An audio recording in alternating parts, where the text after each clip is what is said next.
A intenção desse nosso bate-papo, né, só de 2 horas, é mostrar para vocês, tentar trazer para vocês de uma maneira prática e simples alguns conceitos em relação à calibração, basicamente em 4 sistemas de gestão, né, 4 normas que são as mais implementadas, né, e o foco acho que são as normas que têm mais foco na GCS, que são a ISO 9001, que é a norma de sistema de gestão da qualidade, né, que é a norma mais prescritiva em relação à calibração de equipamentos, é a norma mais detalhada, mais completa, que exige mais controles em relação à calibração. As normas 14.001 e 45.001, que falam de calibração de equipamentos, e a gente também vai trazer alguns conceitos em relação à calibração de equipamentos, né, relacionados à gestão ambiental de saúde e segurança, e a norma 50.001, que também traz lá um requisito de calibração, que é a norma de sistema de gestão de energia. A gente também vai falar um pouquinho sobre calibração em relação a sistemas de gestão de energia, né? A intenção hoje é mostrar para vocês quais são os principais pontos quando a gente vai implementar uma sistemática de calibração de equipamentos nos nossos clientes de consultoria e como auditores, né? Muitos aqui fazem consultoria, também fazem auditoria interna ou até por uma, né, de terceira parte por uma certificadora. E como auditores, quais são os questionamentos e as avaliações mais importantes que a gente precisa fazer durante uma auditoria, né? A gente sabe, quem faz auditoria, que o tempo de auditoria sempre é bastante curto, né, para a gente fazer uma avaliação. Então, a gente tem que ser muito objetivo na hora de fazer a avaliação do critério, né, do requisito de calibração de equipamentos. Então, vou tentar aqui, de uma maneira, vou tentar simplificar a linguagem, né, e trazer para vocês os principais conceitos para poder implementar uma sistemática de calibração e também para conseguir auditar de uma maneira eficiente e eficaz esse requisito nessas normas que eu comentei, tá? Vou começar aqui apresentando, vou compartilhar minha tela. A partir do momento que eu compartilhar minha tela, eu acho que eu não consigo ver o chat, né? E aí, como o Cleverson falou, se vocês tiverem colocações, questionamentos, né, exemplos, tá? Isso que é muito interessante. Como é um workshop, a gente não teve aí a oportunidade de conhecer cada um de vocês, de entender as áreas que atuam, né? Então, seria interessante, vocês podem ficar à vontade caso vocês queiram, dentro do tempo que a gente tem, né, para bater nosso papo, que são 2 horas, colocar exemplos e questionamentos em relação a alguma coisa e, como o Cleverson disse, no chat ou no grupo de WhatsApp, eles vão direcionando também para mim esses questionamentos para a gente tentar trazer exemplos práticos, né? Tá bom? Eu vou compartilhar aqui a minha tela. Perfeito, Solange. Qualquer questão eu vou te avisando, tá? Tá, obrigada, então, Cleverson, muito obrigada. Todos estão vendo minha tela? Sim. Sim, já apareceu. Ótimo. Bom, então primeiro vou me apresentar, né? O Cleverson já falou um pouquinho, então a minha formação, né? Falar um pouco das minhas experiências, rapidamente, claro. Eu sou formada em engenharia química, né? Graduada por um campus, né, da USP que tem no interior de São Paulo, na cidade de Lorena. Se alguém for aí do Vale do Paraíba deve conhecer. Eu tenho 29 anos de experiência em sistemas de gestão nesses segmentos, né?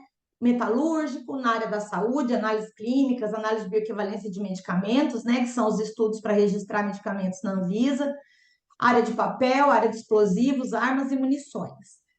Eu também tenho 6 anos de experiência como professora universitária na Universidade de São Francisco, fica no interior de São Paulo, na região de Bragança Paulista. Lá eu ministrava exatamente a disciplina de metrologia, que é o assunto que a gente vai conversar um pouquinho hoje, né? Calibração de equipamentos. Eu ministrei essa disciplina nos cursos de engenharia e de química, né, nessa universidade. Sou auditora de certificadora, né, terceira parte, desde 2005, então há 18 anos. E também tenho uma empresa de consultoria, né, faço consultoria desde 2004, né? Então eu costumo brincar que a gente que faz auditoria e consultoria, a gente é agente duplo, né? Joga nos dois times. Então, estamos aí nesse meio desde 2004, né? Então, eu tenho aí quase 20 anos, tá? Rapidamente, só para me apresentar, para vocês entenderem um pouquinho do meu perfil.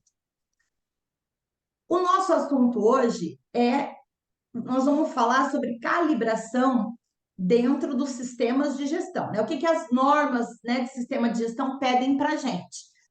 Mas alguns conceitos, antes da gente entrar no assunto, são importantes, né? Então, o que a gente vê muito na prática, tanto em implementação de sistema de gestão por consultoria ou até durante auditorias, é o conceito de que a partir do momento que a gente calibra um instrumento, já está tudo certo, né? Já está atendendo o requisito da norma. E não é bem assim, né? Então, primeira coisa, calibração, o que ela é? Nada mais é do que uma comparação, né, dos resultados do meu equipamento com os resultados de um padrão.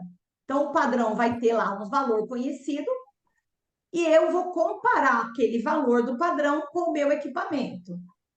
Na calibração, o executor, ele não tem interferência no equipamento, tá? Então, assim, às vezes o que a gente vê, né? Se depara com um equipamento que está lá com o critério de aceitação, está fora do critério, né? A incerteza total do equipamento está acima do critério de aceitação. Em auditoria, eu ouço muito isso, né? Na prática, a gente ouve muito assim: ah, mas a culpa é da empresa de calibração. Não, não é, né? A gente vai ver que o processo de validação de uma calibração de equipamento, ele vai além de simplesmente a gente mandar calibrar o instrumento, tá?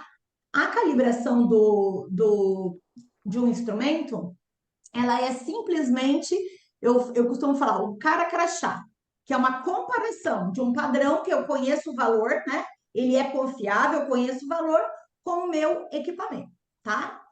Então, a empresa de calibração pode fazer uma intervenção? Pode, que é o ajuste, né? Aí ela pode fazer um ajuste e depois calibrar novamente. Mas o conceito da calibração não envolve o ajuste, né? Outra coisa muito importante para a gente introduzir: todo equipamento ele sempre tem uma incerteza envolvida, sempre tem um nível de dúvida, por mais novo que ele seja.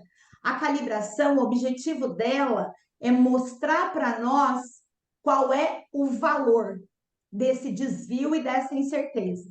Por mais novo que um equipamento seja, um equipamento novinho, ele tem um erro inerente da construção dele. Então, nenhum resultado de medição com o equipamento é 100% verdadeiro. O que a calibração faz para a gente é mostrar qual é esse desvio, qual é esse nível de incerteza. E nós temos que conhecer isso e avaliar dentro do nosso processo de medição se esse desvio vai ou não interferir na confiança que eu tenho no resultado que o equipamento está me dando, né? Porque geralmente quando os equipamentos a gente tem que calibrar porque eles vão trazer para a gente resultados e baseado nos resultados dessa medição, a gente vai tomar decisões. Ou vai tomar uma decisão de aprovar um produto, ou vai confiar no resultado de um valor de consumo de energético, ou vai avaliar se eu estou atendendo ou não legislações ambientais, de saúde e segurança. Então, sempre são tomadas decisões sobre o resultado de medição de um equipamento. Então, calibração é comparar o meu equipamento com o padrão para fins de conhecer qual é o nível de dúvida dele, ou seja, qual é o erro, qual é a incerteza, tá?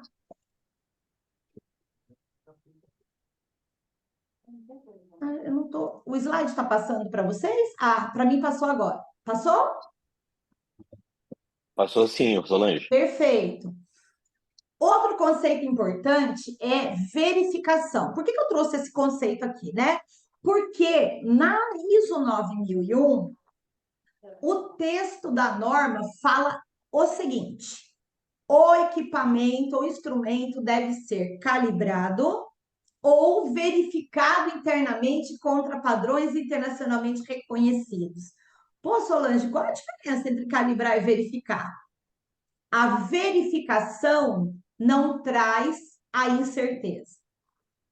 O processo de calibração envolve a incerteza. Depois a gente vai falar sobre incerteza, tá? O processo de calibração envolve a incerteza. Eu brinco que incerteza é a árvore genealógica de todos os desvios que envolveram esse processo de calibração. E o erro ou desvio é o pontual, né? É o desvio pontual, é a tendência pontual do meu equipamento desviar. E a incerteza é a herança, né, desses níveis de dúvidas em relação ao equipamento. Por isso que quando a gente vai aprovar uma calibração, quando a gente vai aprovar uma calibração, a gente tem que considerar incerteza e erro na hora de avaliar. Porém, na ISO 9000, a norma nos dá a possibilidade de fazer verificação. Tá claro lá no texto, tá?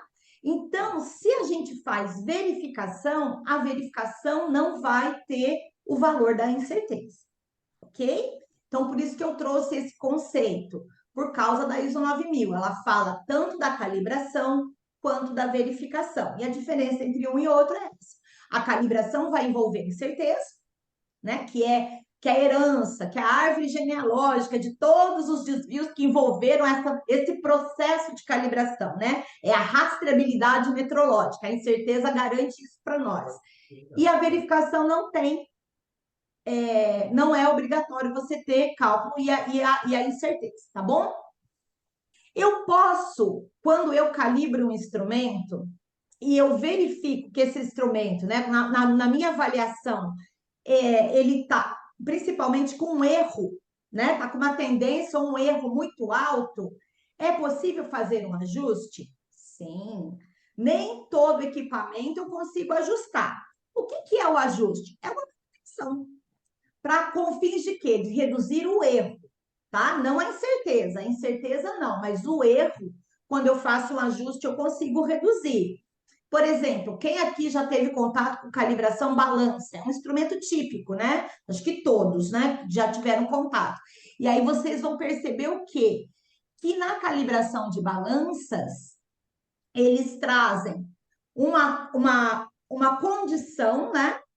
De calibração do equipamento antes do ajuste e uma condição de calibração do equipamento após o ajuste. Por quê? Porque o rapaz chega para calibrar a balança, ele vai lá e ele faz a avaliação dele sem nenhuma intervenção do equipamento. Lembra lá do conceito? Calibração não tem intervenção.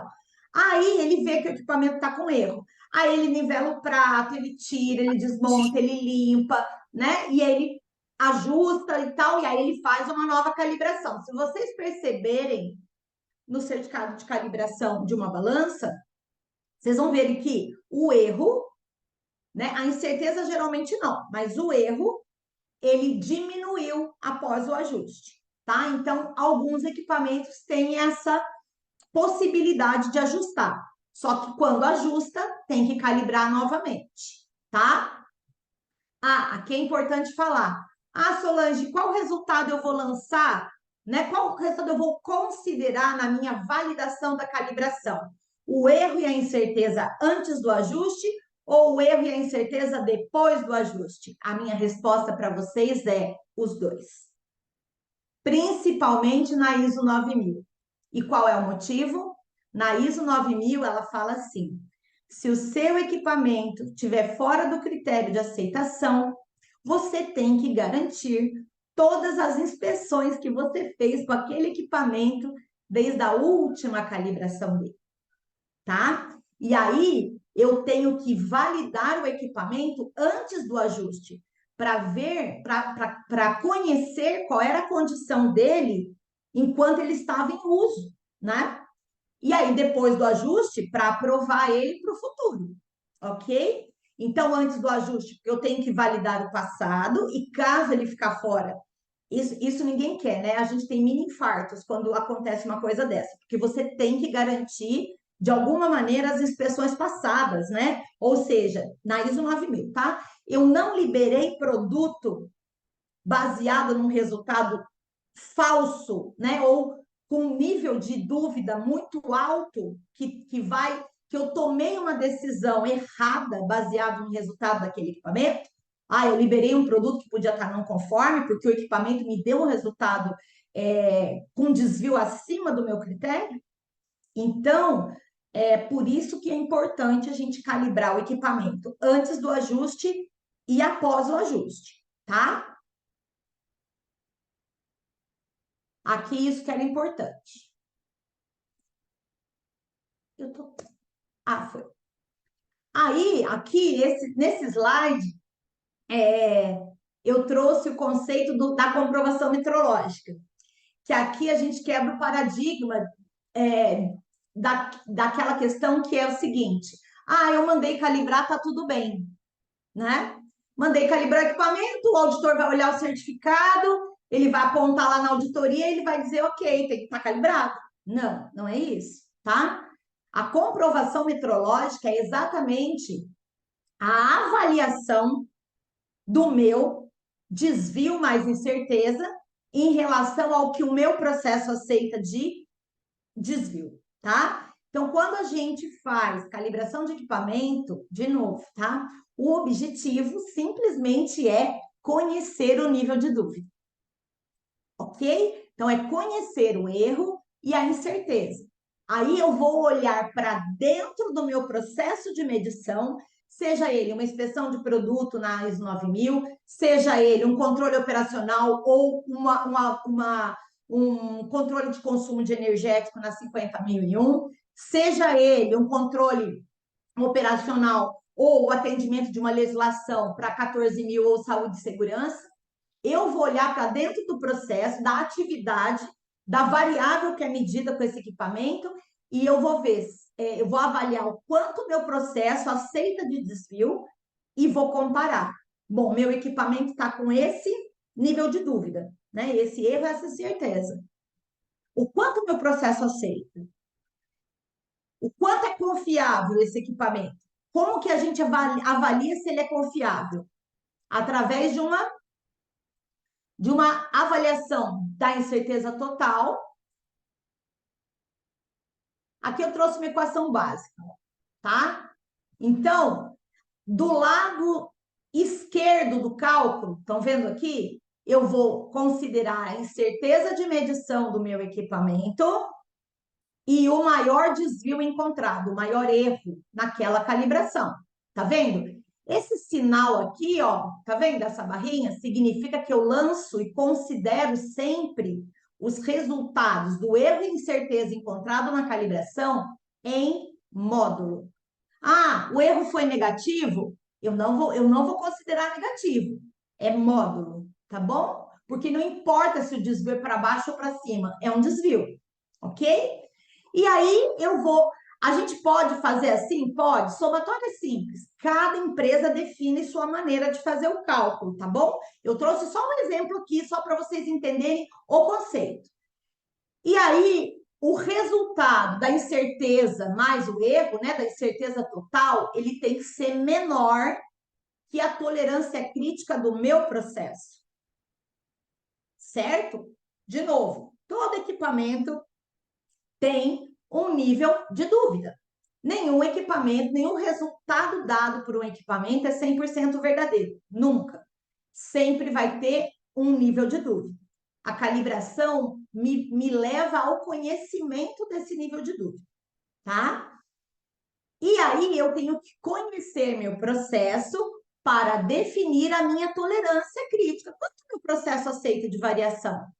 Esse nível de dúvida do meu equipamento, ele interfere no meu resultado, na minha decisão baseada no resultado da medição? Porque ele vai ter esse nível de dúvida, a gente já sabe, né? Ok? Então, isso é fazer validação do resultado da calibração, tá? Isso é comprovação metrológica. Então, se o resultado da conta, então, ou seja, a incerteza mais o erro for menor que a minha tolerância do processo, o equipamento está aprovado e pode ser utilizado com confiança. Tá? Acho que já tem alguma coisa no chat. Mas eu vou seguindo aqui. Beleza. Pode seguir, Solange. Obrigada. Agora a gente vai ver o quê? Ah, Solange, mas aonde em cada uma das normas fala sobre calibração, né? E o que é necessário calibrar quando ela, em cada uma das normas, né? Porque isso também é uma dúvida, né? Quando a gente, principalmente quando a gente começa a implementar um sistema de gestão numa empresa nova, a gente tem que mapear quais serão os equipamentos que vão ser calibrados, né? Então, se a gente está implementando isso 9001, que é a norma de gestão de qualidade, vai estar lá no requisito dela, no 7.1.5.2. Olha lá o verificado, ó, tá vendo? O instrumento tem que ser verificado ou calibrado a intervalos planejados ou antes do uso contra padrões de medição rastreáveis. Guarda isso, tá? De todas as normas que a gente vai falar, a única norma que exige padrão rastreável e rastreabilidade metrológica é a ISO 9000. A 14.000, a 45 e a 50, elas não falam de padrão rastreável nos seus textos, tá bom? Só a 9.000, tá ok? Aí ela fala que o equipamento tem que estar identificado, tem que estar protegido contra ajuste. Aí olha a frase embaixo, a ISO 9000 fala: determinar se a validade dos resultados anteriores foi adversamente afetada quando o equipamento for inapropriado para o uso. Por isso, a gente tem que validar antes do ajuste e depois. Se antes do ajuste eu validei o resultado da medição e o equipamento, né?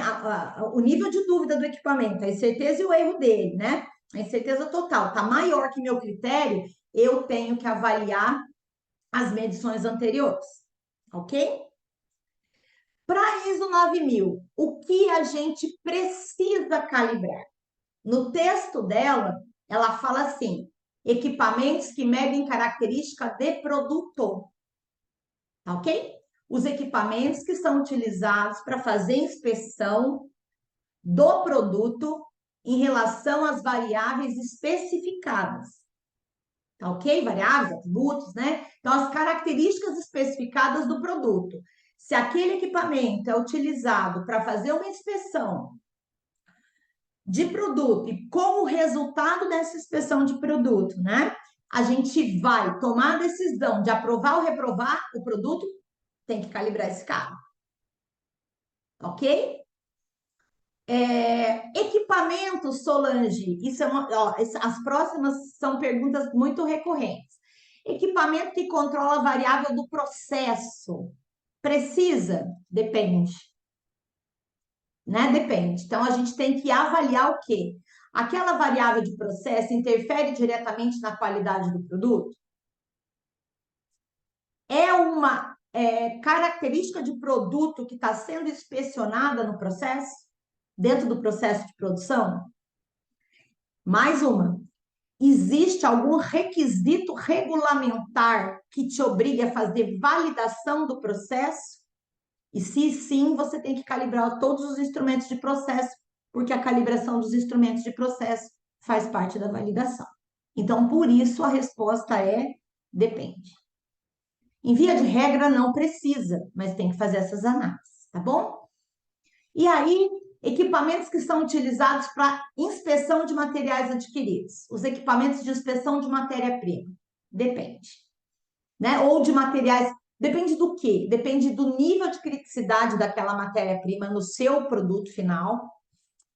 Algumas empresas, elas têm revenda, né? Comercialização. Então, na inspeção de recebimento, por exemplo, eu tenho um cliente lá que comercializa, ele fabrica e comercializa sabonete líquido. Não é ele que fabrica. Quando vem esse sabonete, ele vai fazer algumas inspeções para poder garantir a especificação. Este é o último olho em relação à especificação antes do cliente. Ninguém mais vai inspecionar. Ou seja, os equipamentos utilizados nessa inspeção, que teoricamente é de recebimento, precisam estar calibrados. Tudo bem? Dentro da 9000 é mais ou menos esse o panorama.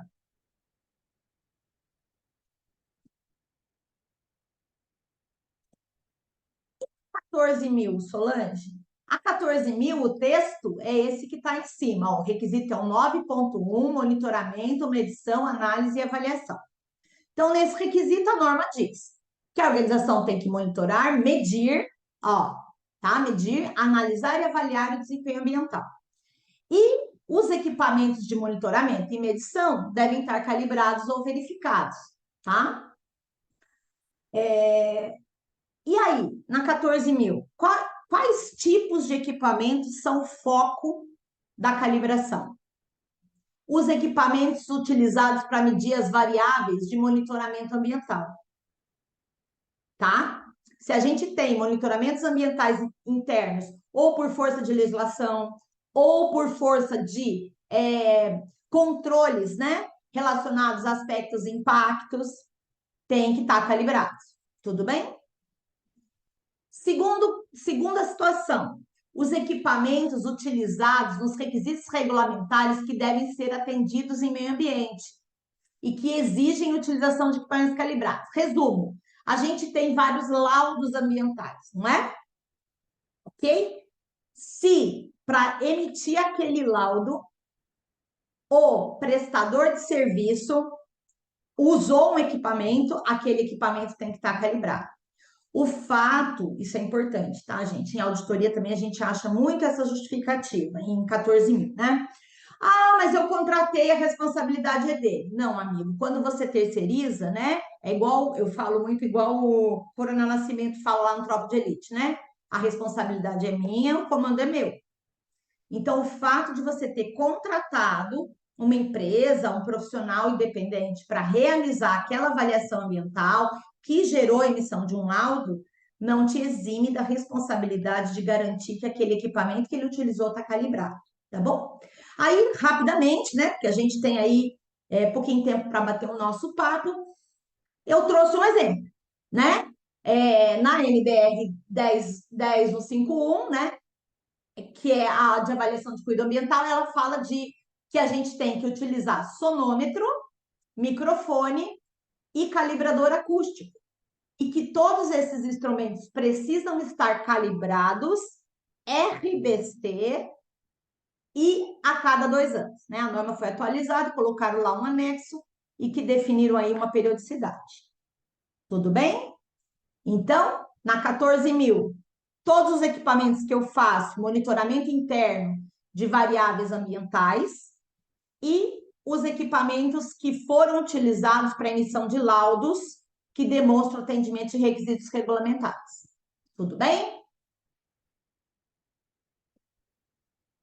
Na 45.000, exatamente a mesma coisa da 14, tá? Os equipamentos que são utilizados para medir variáveis internamente, né? Variável de processo, objeto de monitoramento de saúde e segurança ocupacional, ou seja, equipamentos geralmente que eu estou usando para realizar controles, né?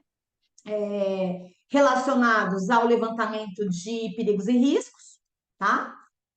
E quando eu contrato um serviço externo, né, para fazer um laudo de atendimento a requisito regulamentar, se aquele laudo utilizou um equipamento, né, eu preciso ter calibração, garantir que o equipamento que foi utilizado está calibrado dentro dos critérios, tá? Aí trouxe aqui 2 exemplos, né? Na resolução CFFA de 553 de 19, ela fala que o audiômetro, né, que é para realizar a audiometria dos colaboradores, né, é um relacionamento, está relacionado à saúde ocupacional, ele tem que estar calibrado. E na NR13, né, relacionada à segurança, todas as válvulas de segurança e manômetros dos vasos de pressão, conforme aplicável, tem que estar calibrados. Tá ok? Dúvidas? Tranquilo? Posso seguir?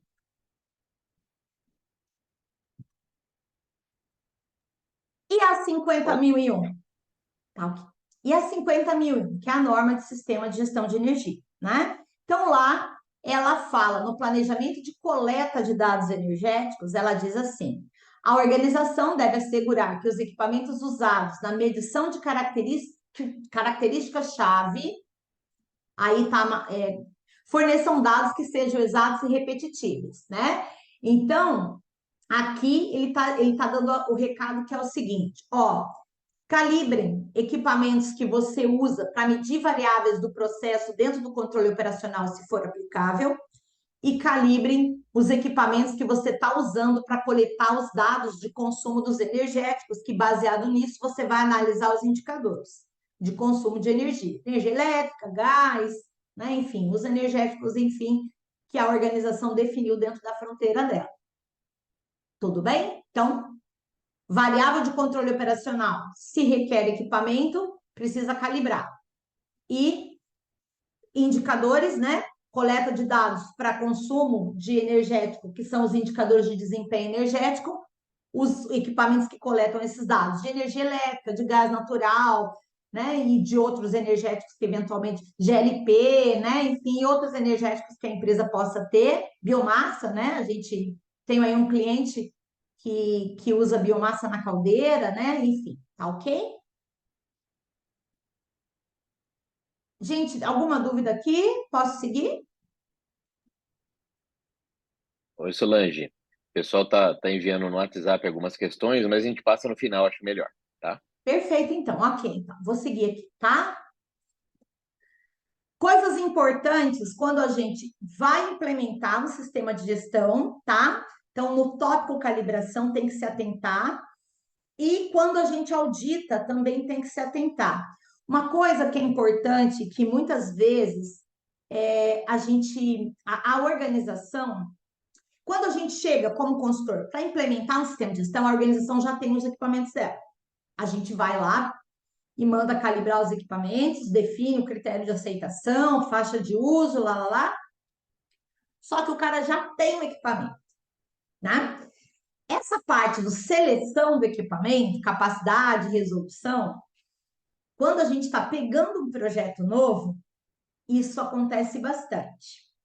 O equipamento não tem exatidão e precisão suficiente para medir aquela característica.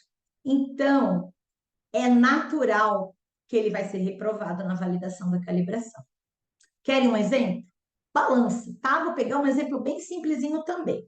Vamos imaginar que ele tem lá como característica de produto o peso do produto, ok? E aí vamos pensar que a precisão é muito alta. Ele tem lá um produto que ele pesa, que tem que pesar 2,56 gramas. 2 casas depois da vírgula. E ele tem uma balança que pesa exatamente 2 casas depois da vírgula. Ok? Só na resolução desse equipamento, a chance dele ser reprovado é alta. O ideal é que a balança tenha 3 casas, uma precisão 10 vezes maior. Ok? É um exemplo mais comum que a gente vê. Ok? Então, quando a gente começa um projeto de consultoria que vai mapear os equipamentos, né, para fazer calibração, esse é um ponto que a gente muitas vezes se depara com uma resistência, né, da alta direção. Por quê? Porque vai precisar comprar outro equipamento. E aí a gente tem que rezar, né, para o equipamento estar com erro zero, para que a incerteza do laboratório que a gente contratou seja muito boa, para que o equipamento entre no nosso critério de aceitação, tá bom? Porque muitas vezes, quando a gente reprova um equipamento, porque ele não ficou dentro do critério de aceitação, quando a gente vai analisar a causa é essa. Ele não tem precisão e exatidão requerida para fazer aquela medição, ok? Não vou me estender muito aqui. Outras coisas importantes. Tolerância de processo. A gente vai falar sobre isso. O que é a tolerância de processo? Porque com base na tolerância de processo, que é o quanto meu processo aceita de variação, a gente vai definir a tolerância crítica de calibração. Né? Então, para eu ter confiança no resultado que aquele equipamento está me dando, sabendo que aquele resultado que ele está me dando não é 100% verdadeiro, porque nunca é, né? Eu preciso definir o quanto o meu processo aceita de desvio, que é a tolerância de processo. Faixa de uso. Por que a gente tem que definir faixa de uso? O que é faixa de uso? Né? Faixa de uso é o intervalo entre a menor medição que eu faço com esse equipamento e a maior medição que eu faço com esse equipamento. Por quê? Porque na hora de calibrar o meu equipamento, eu preciso conhecer o nível de incerteza dele, né? O nível de dúvida. Não vou usar o termo certeza, porque o nível de dúvida envolve certeza e erro. O nível de dúvida que esse equipamento tem dentro da minha faixa, né? Então, a gente vai falar um pouco mais daqui a frente sobre faixa de uso, tá? E o critério de aceitação eu tenho que definir baseado na minha tolerância de processo, tá? Aí eu vou para a etapa de calibrar o instrumento, vou validar a calibração e tem que gerar um registro, tá? Não pode esquecer disso. Todas as normas pedem que exista registro da calibração e da validação, tá? O instrumento tem que ter uma identificação da sua situação de calibração. Então, a gente, quando está auditando, né? Solange, mas tem que ter uma etiquetinha, né, no instrumento? Depende, tem instrumento que não dá para colocar uma etiqueta de calibração. Ele precisa ter uma identificação única, qualquer identificação única, ok? Um número de série, um tag, que através dessa identificação eu consiga saber qual que é a situação de calibração dele, tá? Então, em auditoria, o que a gente exige é uma identificação única daquele equipamento que nos possibilite ou rastrear numa planilha de calibração, num controle, no mínimo isso, o status da calibração deles, a situação, tá? Então, muitas vezes a gente não consegue encontrar uma etiqueta, né, da empresa que calibrou. Isso acontece muito em vidraria, tem equipamentos de processo equipamentos que trabalham em situações de agressiva, de temperatura, poeira, a etiqueta sai, ela some. Então, a não ser que a organização defina, que eu já vi isso também, né, em procedimento interno, que o jeito que ela identifica é através da etiqueta. Aí lascou. Eu sempre falo isso, em auditoria a não conformidade é declarada em cima do requisito da norma. A norma pede, legal. A norma não pede, mas o cara escreveu no procedimento dele, aí também pode ser uma não conformidade, tá bom? Então, mas o conceito aqui da identificação da situação de calibração é qualquer identificação que seja possível rastrear o resultado daquela calibração, o status, tá bom? E alguns equipamentos precisam ser protegidos, né? Para eles não descalibrarem, ok? Outra, de novo, eu vou trazer a balança como exemplo, que é um exemplo também bem simples. Quem já teve a oportunidade de observar uma balança calibrada vai ver que lá atrás eles colocam um lacre, né?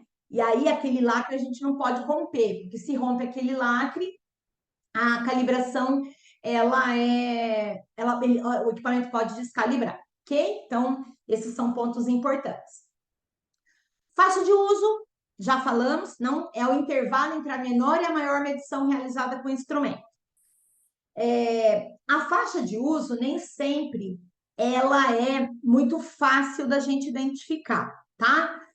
Em ISO 9000, a gente vai ter que olhar as especificações de todos os produtos que são inspecionados com aquele equipamento, para ver o menor valor que a gente mede e o maior valor. E o menor valor pode estar na especificação de um produto e o maior vai estar na especificação de outro. Então, a gente tem que achar a amplitude das nossas medições. Qual que é o menor valor que eu meço e o maior, tá?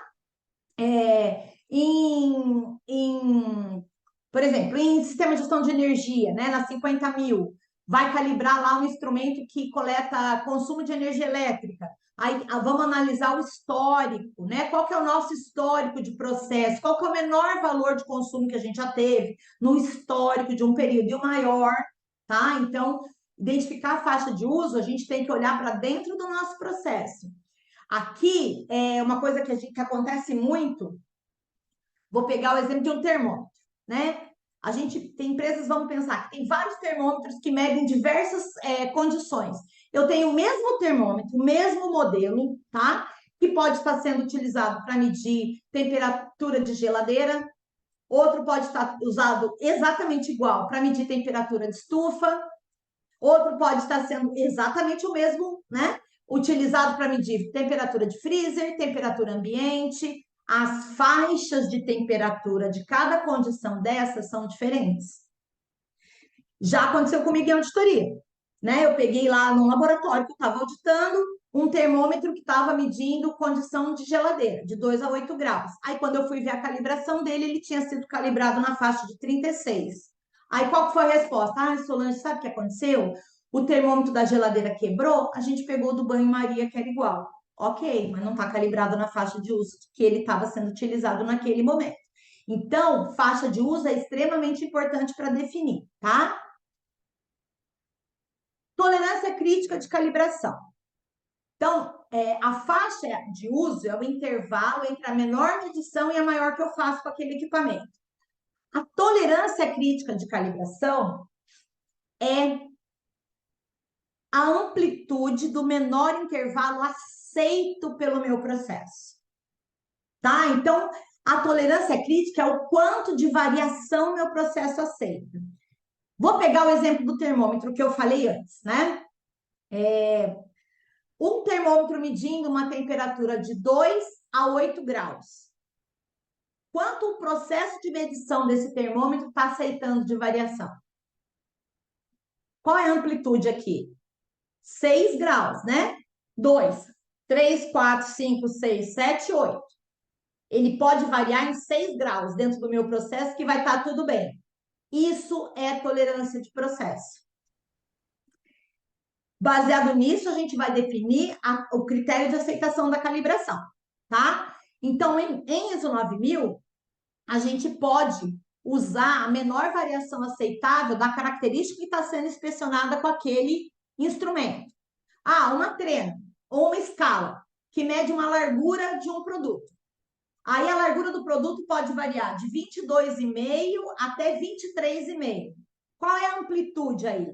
22,5 a 23,5. 1 milímetro. Vamos pensar assim, né? 22,5 milímetros a 23,5 milímetros. 1 milímetro. Então, a minha tolerância de processo, a variação que meu processo aceita é 1 milímetro.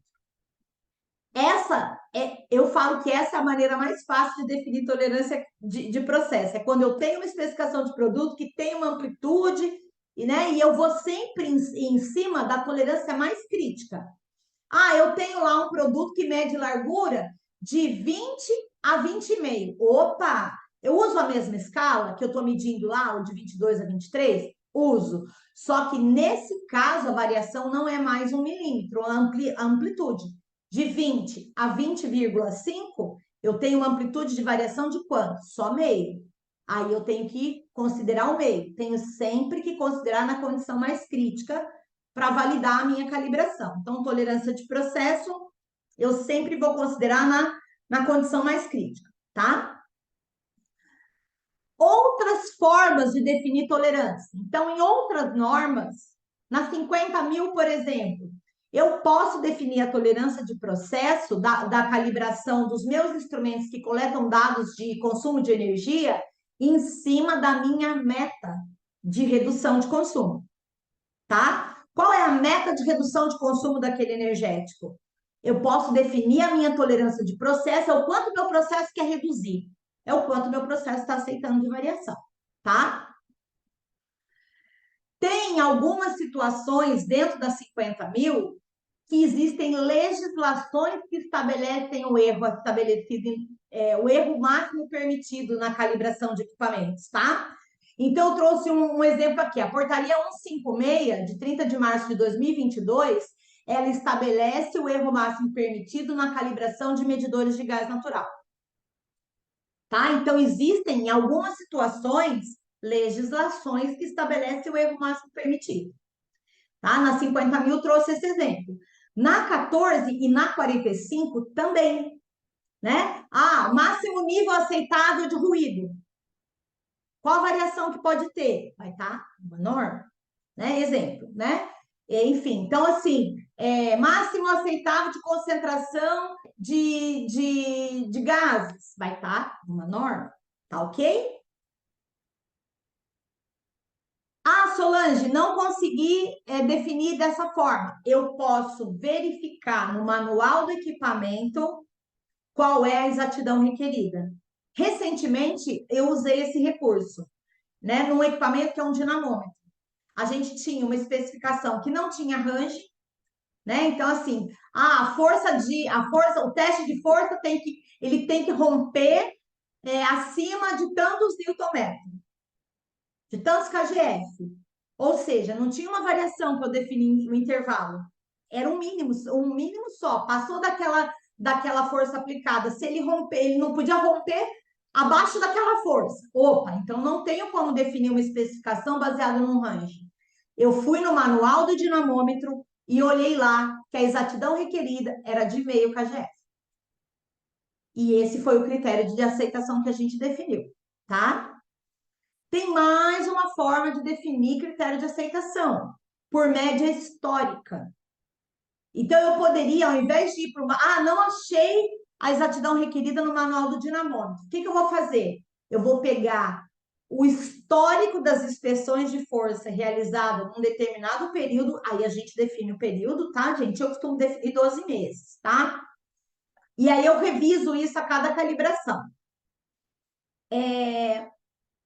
Aí a gente pega o histórico e olha o intervalo, como que o meu processo está se comportando de medição. Ou seja, o meu processo, o meu produto, qual foi a menor e a maior força encontrada? E aí a gente acha um critério e uma variação e uma amplitude.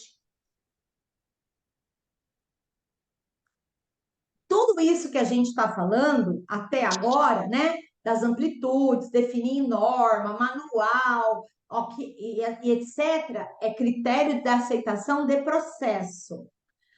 Solange, mas o meu erro mais incerteza pode ser igualzinho ao que o meu processo aceita? Não é uma boa prática. E aí vem uma regrinha, tá? Que isso, gente, é uma recomendação, não é uma obrigação, tá bom? Então, para que a gente tenha confiabilidade metrológica, ou seja, para que eu tenha confiança que, apesar do meu equipamento estar com aquele nível de dúvida, eu ainda posso confiar no resultado que ele está me dando para liberar produto, para aprovar processo, para validar laudo ambiental, para confiar no resultado de consumo de energético, etc, etc, etc. A gente recomenda que vocês peguem aquela tolerância que vocês encontraram e dividam por 3. Ou seja, tolerância crítica de calibração recomenda-se, tá, gente? Numa auditoria, por exemplo, a gente, como auditor, não pode cobrar isso, tá bom? Isso é uma recomendação. Como auditor, o que a gente tem que avaliar é como foi definido o critério de aceitação, se a faixa de uso foi definida corretamente. E como eu faço isso? Normalmente a gente audita o processo primeiro, calibração fica depois, né? Então, em ISO 9000 eu vou auditar o controle de qualidade e as inspeções. E em 50.000 eu vou auditar a revisão energética para ver os consumos de energético, vou auditar controle operacional nas áreas que são o significativo de energia. Na 14.000 eu vou auditar os controles operacionais relacionados a aspecto impacto, vou auditar requisito legal e ver os laudos.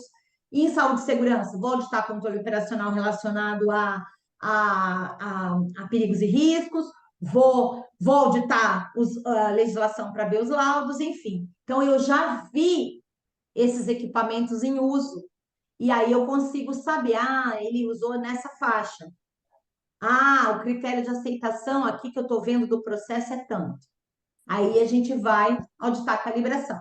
Quando a gente audita a calibração, a gente já sabe qual era a condição de uso desse equipamento. E aí o que a gente tem que entender, né, como auditores, é como foi definido o critério de aceitação e como foi definida a faixa de uso e se está coerente. E dentro do critério de aceitação, a gente não pode ser maior, tá bom? Então, o critério de aceitação da calibração não pode ser maior que a minha tolerância de processo. Pode ser igual? Até pode.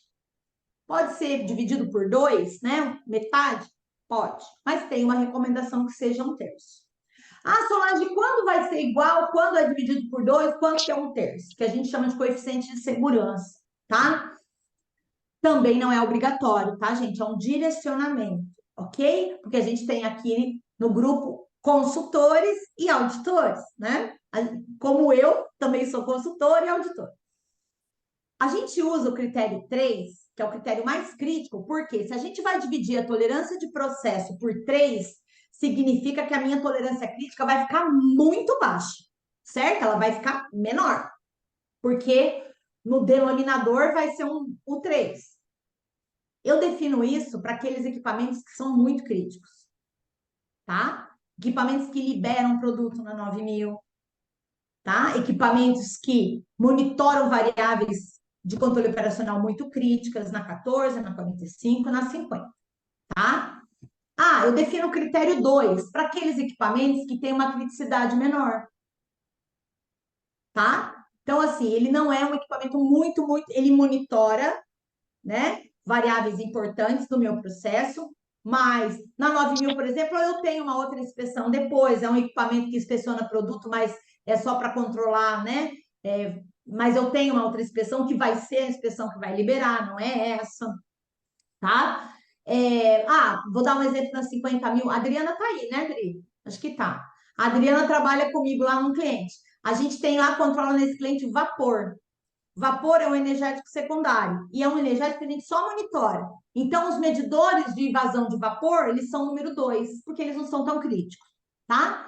Equipamento número 1, critério, que daí o critério de aceitação de processo vai ficar igualzinho à tolerância crítica, né, de calibração. Equipamentos que fazem inspeção de recebimento de matéria-prima, na ISO 9000, que não tem influência direta no produto, né, mas que a organização decidiu calibrar. Equipamentos de controle de processo operacional na 9000, porque não vão ter influência na qualidade de produto. Dentro da 14, da 45, da 50, mesma coisa. Equipamentos que não vão monitorar questões e controles operacionais importantes, que estão diretamente relacionados com os escopos de cada uma das normas. Tá bom? Então, aqui é só uma recomendação que a gente divida por 3, tá? Mas pode ser, não pode ser maior, mas até igual até pode ser, tá?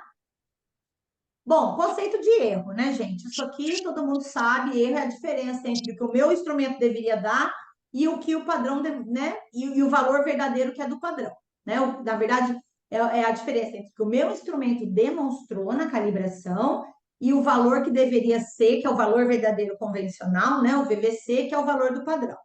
Então, calibrar é o quê? Comparar o meu instrumento com o padrão. Erro é a diferença entre os resultados, tá? A gente nunca consegue eliminar completamente, tá? Mas a gente vai conhecer ele. Em alguns instrumentos, quando faz ajuste, às vezes a gente até consegue eliminar. E a temida incerteza de medição. Para validar um certificado de calibração, vocês não precisam conhecer como se faz o cálculo de uma incerteza. Tudo bem? Para fazer validação de um certificado de calibração, a gente não falou que um certificado de calibração ele envolve a incerteza? Falou. Então, a incerteza precisa vir no certificado. Ela sempre vem? Não. Pela minha experiência, tá? Dentro da norma 50.001, que é a norma de sistema de gestão de energia, a minha experiência mostrou, eu precisei trabalhar doutrinando as empresas que calibravam os medidores de energia. E ainda hoje a gente ainda tem problema com certificados de calibração desses instrumentos que vêm sem a incerteza de medição. Nesse caso, a gente realmente precisa calcular a incerteza, tá? Só que na grande maioria, a gente não precisa calcular, a gente só tem que entender, como eu falei, a incerteza de medição, ela é a árvore genealógica, ela é a herança de todos os níveis de dúvida que estão envolvendo o processo de calibração. Então, ela vai envolver o nível de dúvida do padrão ou dos padrões que calibraram o meu instrumento, o nível de dúvida do analista que calibrou o meu instrumento, o nível de dúvida da condição ambiental daquela calibração, tá? Então, que a gente fala, incertezas tipo A, incertezas tipo B, incerteza tipo A eu consigo calcular estatisticamente, incerteza tipo B eu vou fazer uma avaliação empírica e tal. Mas vocês precisam entender isso, que a incerteza de medição, ela é a herança, ela tem que ser considerada no cálculo do nível de dúvida, por isso, a gente tem que considerar a incerteza e o erro na hora de validar um certificado de calibração, tá? E é a incerteza que garante para a gente a rastreabilidade metrológica definida na norma ISO 9000. Porque ela garante que a gente está conhecendo o nível de dúvida da cadeia de calibrações. Aí, eu trouxe a fórmula básica do cálculo de certeza. Está aqui, ó, no topo do slide, tá? Eu sei que a gente só tinha 2 horas para conversar sobre isso, mas eu sei que muita gente tem dúvida disso, né? Do que é incerteza, se não vem incerteza, eu faço o quê? Qual é a minha prática? Que está respaldada metrologicamente, estatisticamente. Eu só considero as incertezas, tipo, vamos imaginar que não veio a incerteza de medição no certificado, tá? Então agora a gente não é auditor, né? Porque o auditor vai te cobrar incerteza e ele não vai querer fazer cálculo nenhum naquele momento, ele só vai querer saber qual que é a incerteza, qual que é o erro, se a incerteza, se você considerou a incerteza e o erro no seu cálculo, se está maior ou menor que o critério de aceitação. Aqui a gente está falando para quem é consultor ou para quem atua dentro de empresa. Na hora, aconteceu já várias vezes, principalmente em 50 mil, né? O certificado do instrumento veio sem a incerteza. Aí eu pedi a rastreabilidade dos padrões, né? A 50 mil não pede isso, lembra? Mas a gente existem auditores e existem certificadoras que cobram rastreabilidade do padrão a 50 mil também, tá? E aí, para mim, isso é uma decisão minha, tá, gente? Eu, Solange, decidi que eu rastreio o padrão de tudo. E aí, o que eu faço? Não veio a incerteza. Eu vou pegar as incertezas dos padrões. Lembra? Incerteza tipo A, eu consigo calcular estatisticamente. Que a incerteza do padrão eu consigo. Incerteza tipo B, que é a incerteza do analista, eu não consigo calcular estatisticamente. A incerteza das condições ambientais, ela é tipo A também, dá para calcular. Mas a contribuição dela é tão pequena que não vai interferir no resultado. O maior contribuinte da incerteza de medição é a incerteza do padrão que foi utilizado para calibrar meu equipamento. Então, o que eu faço? Eu pego as incertezas desses padrões, elevo cada uma ao quadrado, somo todas elas e tiro a raiz quadrada. Aí eu achei a incerteza de medição daquele processo de calibração. Isso é uma prática que eu faço, tá? Eu sei que deve ter gente aí, né, aqui no grupo, que pode usar, que usa outras práticas, que usa outros cálculos, etc. Mas o importante é entender que um certificado de calibração tem que vir com incerteza. Se ele não vier com incerteza, ele não é um certificado de calibração. E que a gente pode fazer o cálculo dessa incerteza utilizando as incertezas dos padrões, tá? E dentro da ISO 9001, a gente tem que fazer esse cálculo para garantir a rastreabilidade metrológica, tá? Aí, eu trouxe aqui uma lista, né, de dicas, tanto para quem faz consultoria ou para quem está, né, responsável por calibração de equipamento nas empresas, quanto para o auditor.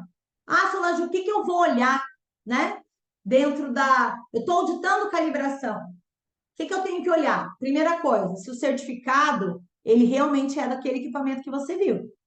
Número de série, tag, modelo, tá? Segundo, esse equipamento foi calibrado na unidade de medida correta? E se não foi, quem validou a calibração fez a transformação para poder comparar com o critério de aceitação? Senão ele está comparando banana com laranja? Vou dar um exemplo. o dinamômetro, que eu recentemente precisei validar lá, que eu identifiquei o critério de aceitação no manual do equipamento. Olha o que aconteceu com ele, é uma realidade, tá? É um exemplo real.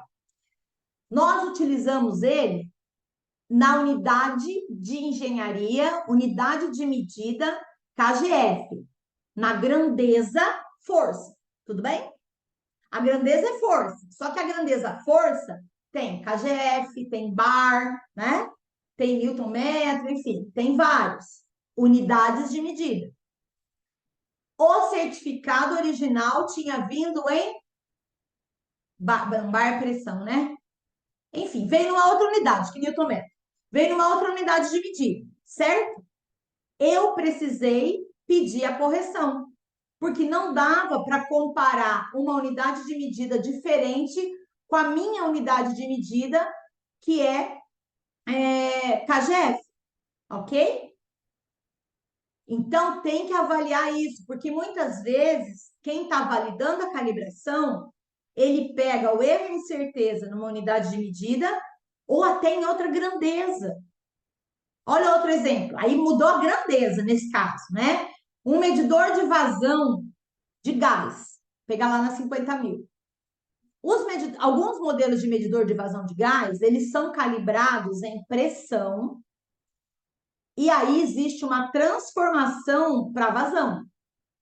Ele capta o sinal lá em pressão, aí o equipamento faz uma transformação lá para vazão e o sinal e o resultado dele no display sai em vazão. Então, quando o cara calibra, ele vai calibrar a impressão, isso é normal. Só que ele tem que transmitir, ele tem que emitir o meu certificado de calibração na grandeza vazão. Então, o que pode acontecer? Eu recebo esse certificado de calibração em pressão, pego o erro e incerteza dele em pressão e valido comparando com o meu critério de aceitação que está em vazão. Pronto, comparei banana com laranja. Não consigo fazer a avaliação. Então, tem que ter esse cuidado, tá? Outro ponto importante, o equipamento foi calibrado na faixa de uso, né? Dei lá o exemplo do termômetro, né? Ele tinha sido calibrado na faixa de 36 graus e estava sendo utilizado na faixa de 2 a 8 graus. Então, eu tenho que avaliar isso, tá? Se o equipamento não foi calibrado com selo RBC, né, que é aquele selinho do Inmetro que fica no canto superior direito lá do certificado, que significa que aquele equipamento já foi calibrado contra um padrão primário, então eu não preciso fazer rastreabilidade metrológica. Se não vier, eu tenho que pedir os certificados de calibração dos padrões e me atentar para um detalhe. A incerteza reportada no meu certificado de calibração tem que ser compatível e coerente com as incertezas do padrão, no mínimo. Isso já aconteceu muitas vezes, tá? Em auditoria, e aí sempre a alegação do laboratório é que foi um erro de digitação, né? Ele reportar uma incerteza bem menor do que a incerteza do padrão dele, ok? Tem que ser igual ou maior, ok? Porque a gente não está falando que incerteza de medição é a herança que está carregando, então a herança ela vai ser maior, porque vai ser acumulativa. Então, então não é possível que eu tenha uma incerteza dentro do meu certificado que seja menor do que a incerteza do padrão, ok? Data que a calibração foi realizada, para ver se foi calibrada na frequência, né? Se não está vencida a calibração, tá? Os resultados da calibração antes do ajuste. Lembra que eu falei? Tem que validar antes do ajuste e depois. Então, se teve ajuste, tem que avaliar as duas situações, tá? O certificado tem que vir os dois resultados, antes e depois do ajuste, tá? Claro, identificar o erro. Sempre o maior erro na faixa de uso, tá bom?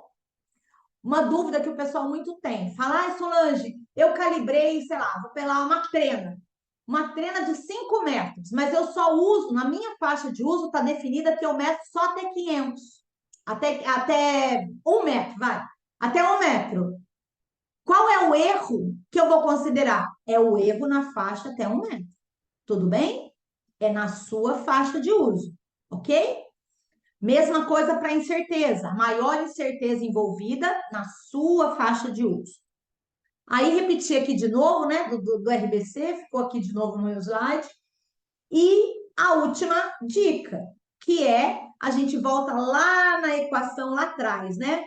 Lá atrás a gente falou, conheçam seu processo, definam a tolerância do processo, definam a tolerância crítica. É um lado da minha sentença. Agora que eu conheci o erro e a incerteza, eu recebi o certificado e eu sei qual é o nível de dúvida do meu equipamento, eu vou comparar esse nível de dúvida com o meu critério de aceitação e vou dizer se meu equipamento é confiável ou não. Se o meu nível de dúvida, né, a incerteza e o erro estiver menor que o meu critério de aceitação, posso usar esse equipamento sossegada, mesmo sabendo que o valor que ele está me dando não é 100% verdadeiro. Se, né, o nível de dúvida, que é o erro mais a incerteza, que veio no meu certificado, estiver maior que meu critério de aceitação, temos um problema. Este equipamento está reprovado. Ou seja, o resultado que ele está me dando, o nível de dúvida daquele resultado é tão alto que está colocando em dúvida, né? Dúvida, está colocando em dúvida a minha decisão em relação ao meu processo, seja ele qual for. Eu não posso mais confiar no resultado que ele está me dando. Eu não posso tomar uma decisão confiável baseada no resultado que ele está me dando, porque o nível de dúvida dele está tão alto que está interferindo no meu resultado e na minha decisão. É isso. Vou falar rapidinho, tá? Um pouquinho sobre... Ah, Solange, de quanto em quanto tempo eu calibro um equipamento? Isso também geralmente é uma dúvida bastante grande, tanto quando a gente vai auditar, tá? Quanto quando a gente vai implementar sistema de gestão, né, na parte de calibração, fazer consultoria, tá? Existem algumas regras e algumas condições que a gente precisa avaliar para poder definir, né? Porque o que a gente mais vê assim, calibra tudo anual, calibra tudo a cada 6 meses, calibra tudo, né? Mas existem algumas condições que são importantes a gente conhecer, tá? Depende, né? Qual que é a frequência? Depende da intensidade de uso. É um equipamento que eu uso todo dia, toda hora, né? Eu uso de vez em quando, né? Enfim, passa na mão de muita gente, ok? Aí a frequência de calibração dele precisa ser menor. Ah, é um equipamento que eu faço uma inspeção por mês, né? Uma verificação, principalmente de monitoramento ambiental, de saúde e segurança, tem equipamento que você usa uma frequência muito baixa. Podemos calibrar com uma periodicidade bem maior, tá? Condição de uso. Ah, é um equipamento, né, que está lá dentro de um laboratório climatizado, né, com controle de vibração, uma balança, né, tá sempre limpinho, ok? Não preciso calibrar numa frequência muito alta, certo? Ah, não, é um equipamento que está no meio da produção, tem pó, está no calor, às vezes ele cai, né? Os caras que usam não tomam cuidado. Opa, então eu tenho que calibrar ele com uma frequência menor, certo? O tipo do sistema. Existem equipamentos que eles têm uma complexidade de construção maior, desgasta a peça mais fácil, né? E aí, às vezes, a gente precisa ter uma frequência de calibração menor, calibrar no intervalo menor. Tem equipamentos não, eles são de construção simples, né? Não existe assim muita complexidade no sistema, desgaste, possibilidade de desgaste de peça, essas coisas. Posso calibrar no intervalo maior, tá bom? Normas e recomendações técnicas. Então aqui, ó, por exemplo, vou dar um exemplo. Eu trabalhei num laboratório, né, que eu era gerente da garantia da qualidade de um laboratório que fazia análise de bioequivalência de medicamentos, né? Falei lá no meu mini currículo. Esses laboratórios, a gente fazia análise, né? Fazia os estudos nos voluntários, o voluntário tomava lá um medicamento, a gente coletava o sangue, analisava a concentração do medicamento, tinha as regras, e É como se fosse um laboratório de análises clínicas e esse resultado, né, da curva de concentração do medicamento versus tempo no organismo do ser humano, isso gerava um estudo e mandava para a Anvisa Federal. Então, a Anvisa Federal inspecionava a gente, auditava. Existia uma resolução, né, que era a resolução de boas práticas de laboratório, e nessa resolução falava que as nossas micropipetas precisavam ser calibradas a cada 6 meses, que as nossas balanças precisavam ser calibradas a cada 3 meses, né? Então, a legislação falava a frequência de calibração de alguns instrumentos. O Ministério da Agricultura, nos laboratórios acreditados para fornecer serviço para ele, também define periodicidade de calibração de alguns equipamentos. Então, se existir uma norma, uma recomendação técnica, a gente precisa seguir, tá?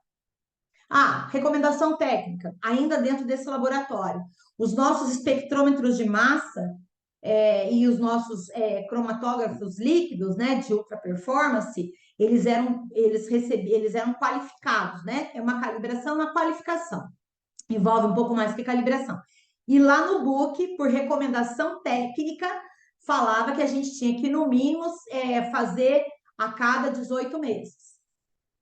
Essa qualificação. Então, a gente fazia a cada 18 meses, tá?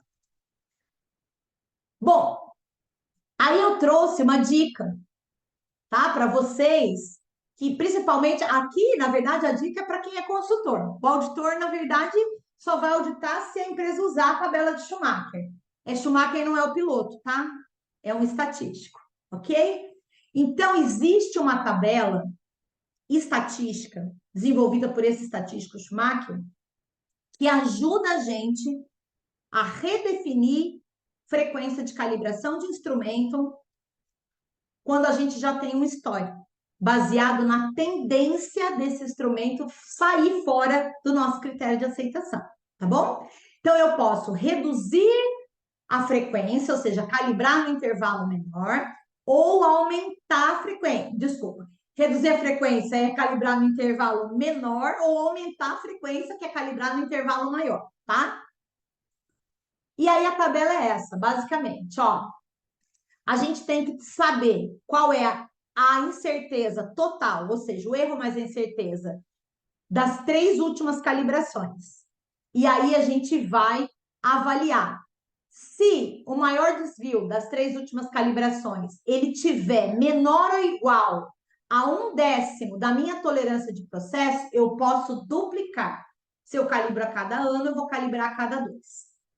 Se estiver entre 1/10, né, e 1/5 da minha tolerância, eu vou manter a frequência. Se ele tiver entre 1/5 e 0,33, eu vou reduzir, eu vou calibrar na metade do tempo. Se eu calibro em 1 ano, eu vou calibrar em 6 meses. Tá? Então, essa é mais uma dica, porque assim, para gente que faz consultoria, isso aqui reduz custo para o cliente absurdamente. E eles ficam bem felizes, até aumenta o nosso HD, tá? Só para vocês saberem. Eles ficam muito felizes, tá bom? E é estatística, tá? É comprovado, estatisticamente, tá? Aqui já falei. Outros pontos importantes, tá? Em relação à calibração. Quando a gente vai avaliar, já falei algumas coisas, mas vou repassar. Então, respeitar as frequências de calibração, tá? Então, a gente às vezes vê, principalmente em auditoria, porque tem uma tolerância, eu posso deixar atrasar 30 dias. Não, cara, isso não existe. Ok? Em auditoria isso não existe. Porque tem processo de suprimentos. Opa, cara, faça antes, se planeje. Né? Deixar o equipamento com a calibração vencida por 1 mês, não rola. A identificação, já falei, né? Que não precisa obrigatoriamente ter uma etiqueta, tá? Não precisa necessariamente ser uma etiqueta de identificação com data da calibração, número do certificado, papapá. Não precisa. Inclusive, a 17.025, nesse ponto, ela fala assim, ó, a empresa que calibra para você, se ela tem RBC, ela não pode colocar a validade da calibração nem no certificado, nem na etiqueta. É proibido. Tem um requisito lá falando isso. Requisito 7.8 da 17.025, relato dos resultados. Ok? Então, nenhuma empresa de calibração pode colocar a validade da calibração nem no certificado, nem na etiqueta que vai no equipamento. Fica a dica. Tá? Muitas empresas de calibração fazem isso para que você contrate ela para calibrar de novo. Só que quem define frequência não são eles, somos nós. Tá bom? Ah, e aí também já falei, né, sobre o ajuste. Se tiver ajuste, vai ter que validar a calibração antes e depois do ajuste. Gente, era isso que eu preparei para a gente conversar dentro do tempo que a gente tem, né? Eu queria deixar só mais 3 dicas que eu nem trouxe aqui para o slide, que é quando a gente vai contratar uma calibração, para que a gente consiga receber os certificados de calibração o mais corretos possíveis, para que a gente consiga validar, e quando ele vier errado, que a gente tenha argumento para solicitar uma nova calibração para o laboratório que calibrou e sem custo, toda vez, 3 dicas, tá? Toda vez que a gente for mandar um equipamento para calibrar, informem, documentem para o laboratório de calibração qual é a sua faixa de uso, para que ele possa calibrar dentro da sua faixa. Porque se você não fala qual é a faixa, sabe o que acontece? Ele calibra dentro do procedimento dele.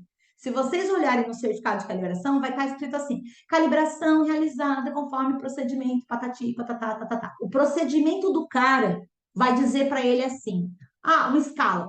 Inicie a calibração de uma escala em 25% do seu ponto inicial. Se você usa a escala em 10% do ponto inicial, ele vai calibrar fora da sua faixa. Então, fale, documente qual é a faixa. Segundo ponto, diga para ele o seguinte: eu preciso que você reporte o resultado da minha calibração na seguinte grandeza e unidade de medida. Senão, ele vai reportar conforme está no procedimento interno dele, que nem sempre vai atender a gente. Ok? Então, e terceiro ponto, que é muito importante: informem para ele qual é o seu critério de aceitação, para que ele possa avaliar se a incerteza do laboratório dele não vai afetar o nosso critério de aceitação. Porque sem certeza do cara, só ela for tão alta que for igual ou maior que o nosso critério, já reprovou o equipamento, mesmo que ele esteja com erro zero.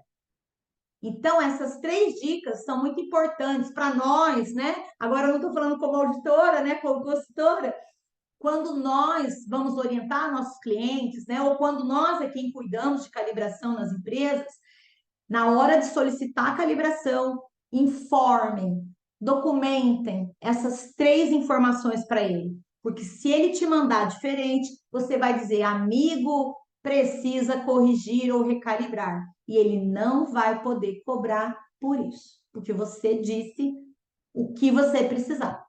Tá bom? É isso, gente. Aí agora, não sei, você quer, Cleberson, já colocar aí as dúvidas? Solange, Ele já excelente, riquíssima colocou. explanação.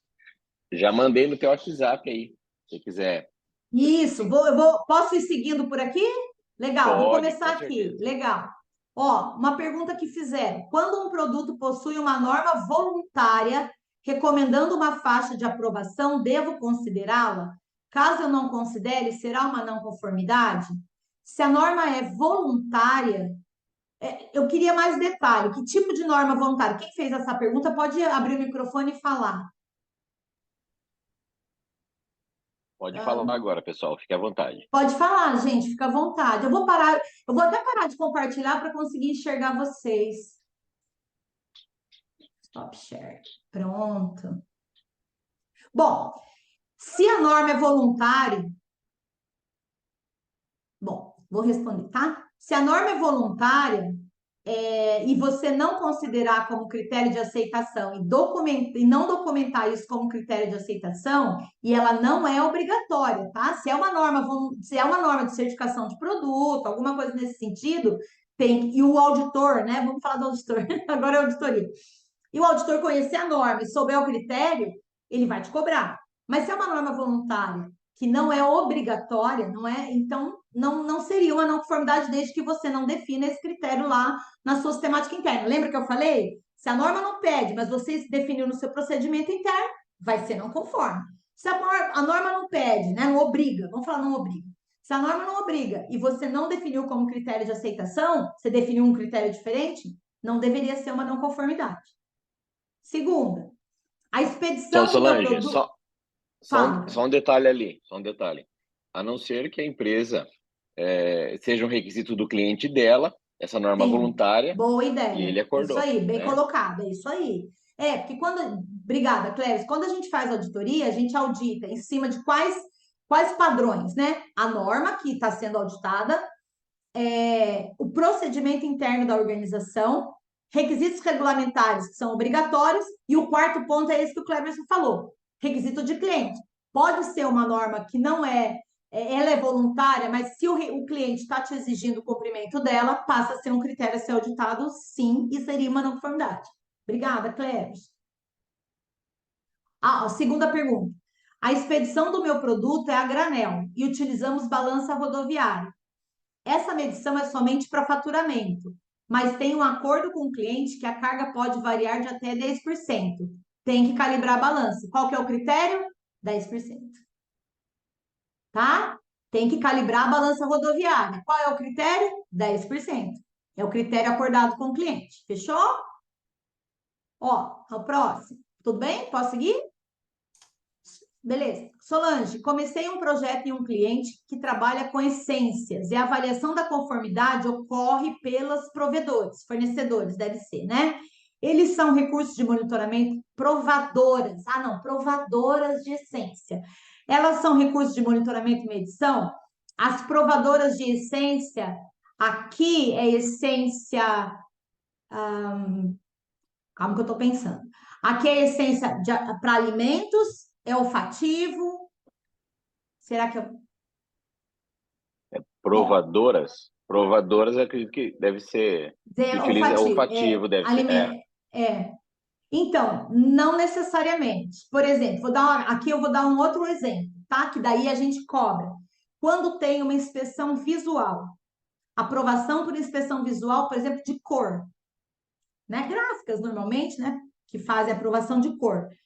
Qual é a orientação? E aí cai dentro de requisitos de medição e monitoramento, tá? Na ISO 9000, lá no requisito de calibração, 7152. A gente tem que cobrar acuidade visual e tem que cobrar o exame para ver se a pessoa não é daltônica. Aí seria um exemplo. Aqui eu acho que não se encaixaria, não consigo enxergar. Se alguém enxerga, pode me ajudar aí. A outra. Solange, quais os aspectos que geram mais não conformidades em calibração por parte das empresas? Definir errado faixa de uso, não saber o que é um critério de aceitação, e aí a gente chega lá já com o critério na cabeça e o cara não tem a menor noção, isso dá muito problema. Não rastrear padrão, tá? E aprovar a calibração na grandeza diferente e unidade diferente do que usa. Ou seja, comparar banana com laranja porque não prestou atenção que o erro e a incerteza estava numa unidade ou até numa grandeza diferente. Basicamente, o que dá mais problema é isso. Tudo, né? Vamos lá. Tem um equipamento importado para verificação do nível de brilho das peças pintadas. Não encontrei parâmetro rastreado, então tive que criar um interno para validar as minhas amostras. Você, na criação do seu padrão interno, você pode criar padrão interno. Então, aqui a gente está falando de ISO 9000, tá? Então, calibrar ou verificar internamente. Só que esse padrão interno, você tem que ter uma forma de fazer a rastreabilidade. Tá? Ok? Como que você criou esse padrão interno? Você mandou medir, por exemplo, num equipamento sei lá, de um prestador, de um fornecedor, de um parceiro, tá? E aí você tem que ter calibração desse equipamento que você mandou medir o seu padrão interno, gerar registro, e aí vai. Isso acontece muito. Padrão de brilho, eu tenho um cliente que produz papel, medidor de alvura de papel, medidor de maciez de papel. Tá? Esse cliente só tem um equipamento que mede maciez. O resto, todos os outros padrões foram criados a partir desse equipamento que mede. Aí a gente calculou incerteza, fez rastreabilidade, tá? Isso está dentro do verificação interna. Vamos lá. Meu cliente tem um equipamento que não atende aos critérios de aceitação. Porém, na minha faixa de uso relevante ao meu produto, atende. É aquilo que eu falei, faixa de uso, tá? Mesmo assim, apontou uma não conformidade. Como devo proceder? Na verdade, deixa claro no seu procedimento, se houver de calibração, que você valida dentro da sua faixa de uso. É só isso, tá bom? Descreva dentro do seu procedimento interno que você faz a validação, que você considera o erro e a incerteza sempre dentro da sua faixa de uso. Outra coisa, deixe claro qual é a sua faixa de uso. Documentado, tá? É a dica. Próxima. Estamos implementando a ISO 45001. Preciso calibrar todos os termômetros dos freezers ou somente, é uma empresa de carne, ou somente aqueles que armazenaremos carne. Bom, eu precisava entender melhor o contexto. Os outros freezers vão ser usados para quê? Né? É que assim, dentro da 45001, que é a norma de saúde e segurança ocupacional, para encaixar a calibração dos termômetros dos freezers que armazenam carne, eu precisava entender o contexto. Por exemplo, a empresa faz o quê? Né? Qual é o core dela? Qual é o produto? É a carne? É um açougue? Ou a carne é para alimentar os colaboradores? É do restaurante? Né? Então, aqui precisaria entender um pouco mais. Quem fez a pergunta, se quiser explicar. Até eu estou lendo a pergunta, quem fez a pergunta puder passar, pessoal, porque eu estou na do como falou em 45001, será que ele está referindo ao termômetro que armazena a carne do refeitório? Do refeitório, isso que eu imaginei. Se fosse 45001, eu estou imaginando que é a carne do refeitório. Tem que calibrar o termômetro que armazena a carne, ok. Aí a pergunta é: preciso calibrar todos os termômetros dos freezers? Aí eu quero entender o que armazena nos outros freezers. Sim. Se tem laticínio, precisa. Se tem laticínio, precisa. Se também são alimentos que vão ser utilizados no refeitório, precisa, ok? Vamos responder assim, se a pessoa quiser detalhar um pouco mais, né? Aqui essa pergunta é legal. Ó, Solange, tem uma situação sobre os vasos de pressão, laudo NR13, onde o engenheiro de segurança atestou que os manômetros do final de linha não precisa, depende da classe do vaso de pressão, tá? Então, a NR13 vai falar o que precisa e o que não precisa em relação à calibração de manômetro e válvula de segurança de acordo com a classe e o risco do vaso. Tudo bem? Se o engenheiro falou que não precisa, ok? No laudo ele vai dizer e ele vai justificar, tá bom? Próximo. Solange, para micrômetro ou laboratório de acordo com a RBC, deve me fornecer erro, planeza e paralelismo para análise crítica ou não tem essa necessidade? Depende da sua medição. Depende de como você usa esse micrômetro. Se você usar ele considerando planeza e paralelismo, precisa. Eu, Solange, tá? De verdade, eles costumam fornecer. E eu pego o maior erro e a maior certeza de todos os cenários. Porque assim, o que o cara usar, tá aprovado. Passou na pior condição, ele pode usar do jeito que ele achar melhor. Tudo bem? Próximo. Acho que seria importante colocar sobre o tipo de verificação que o Inmetro faz nas balanças, que não é uma calibração. Obrigada, não é. Tá? a verificação que o Inmetro faz nas balanças. É que assim, eu não tive, eu resumi bastante, mas assim, eu tenho também, quando a gente fala muito sobre calibração, eu gosto de falar a diferença entre metrologia científica, metrologia industrial e metrologia legal. O que a gente está conversando aqui, o que eles chamam de metrologia industrial. A metrologia científica é a construção dos padrões primários, né, que o Inmetro faz. E a metrologia legal é essa verificação que ele faz, o Inmetro faz nas balanças, cai dentro de metrologia legal. Ele faz só uma verificação, não é uma calibração. O objetivo da metrologia legal, da verificação que o Inmetro faz nas balanças, é, é apenas validar a relação com o consumidor, tá? Então, assim, é cara crachá, só o erro, para ver se a balança tem lá o erro máximo admissível para variação de pesagem na relação de consumo. É só isso. Não é uma calibração, tá? Valeu, hein? Obrigada. Aqui, próximo. Se eu solicitar para o órgão público o envio do certificado de calibração do hidrômetro, o órgão é obrigado a me enviar?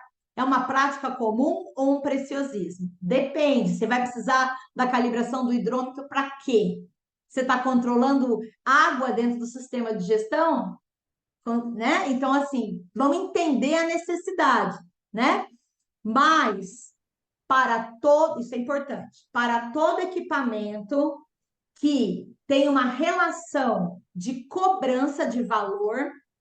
Então, medidor de gás, os medidores de energia elétrica, se bem que de energia elétrica a portaria foi revogada, nós não temos nenhuma ainda por enquanto, né? Mas vamos lá. Medidor de gás, a medidor de energia elétrica, o hidrômetro, né? Vai existir uma portaria em metro, geralmente, né? De mel lá, que vai dizer que o instrumento precisa estar calibrado, porque o resultado daquela medição vai gerar uma cobrança para nós, certo? E e ele tem que estar confiável, tá? Então, geralmente existe uma legislação. Oi, pode falar. Deixa eu fazer um comentário. Eu que fiz essa pergunta aí do hidrômetro.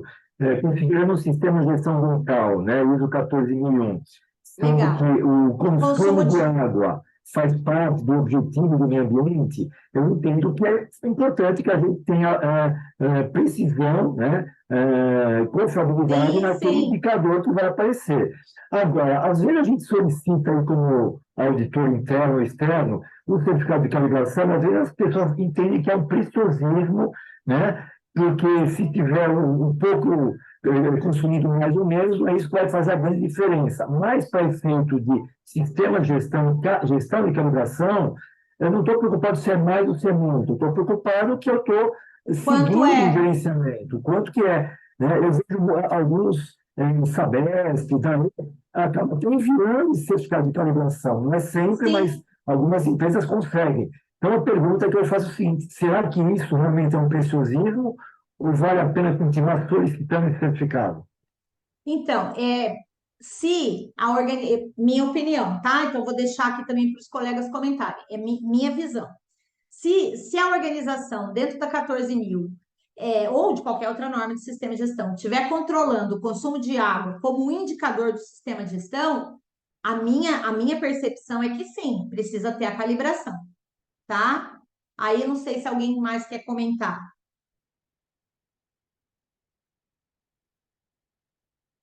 Tudo bem?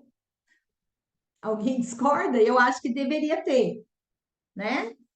Mas, gente, tudo depende, tem que analisar contexto, né? O cenário como um todo. Mas a minha opinião se está controlando o consumo de água dentro daquele sistema de gestão, esse ponto é um ponto crítico, importante para a organização. Ele transformou isso no indicador dentro do sistema de gestão ambiental, deveria estar calibrado. Não tem que calibrar os instrumentos que eu faço controle e monitoramento interno, certo? Então, deveria ter essa calibração, sim. E as empresas, elas têm essa calibração por força de legislação, requisito regulamentar. Então, não, eles deveriam disponibilizar. Mas aí enfim, depende como que a empresa mapeou isso, né? É complicado a gente dar uma resposta tão assertiva sem entender o contexto.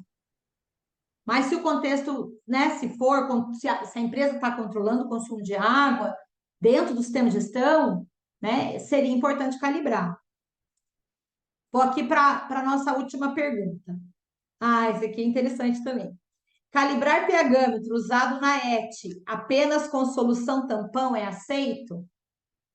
Se você tiver a rastreabilidade da solução tampão, né, é aceito sim. Fazer a verificação antes do uso, certo? Quando a gente fala de calibrar com solução tampão, é verificação antes do uso.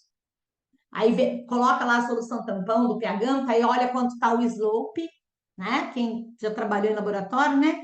Vê quanto que está o slope, faz o ajuste do slope e aí começa a usar o pH. Isso é aceitável. Tá? Então, você entende que apenas com a solução tampão pH 4, 7, 10 seria aceitável. Não precisaria, tem que seja a cada 2, 3 anos, para realmente ter certeza, mandar calibrar o pH-metro, talvez seja uma boa prática ou nem isso?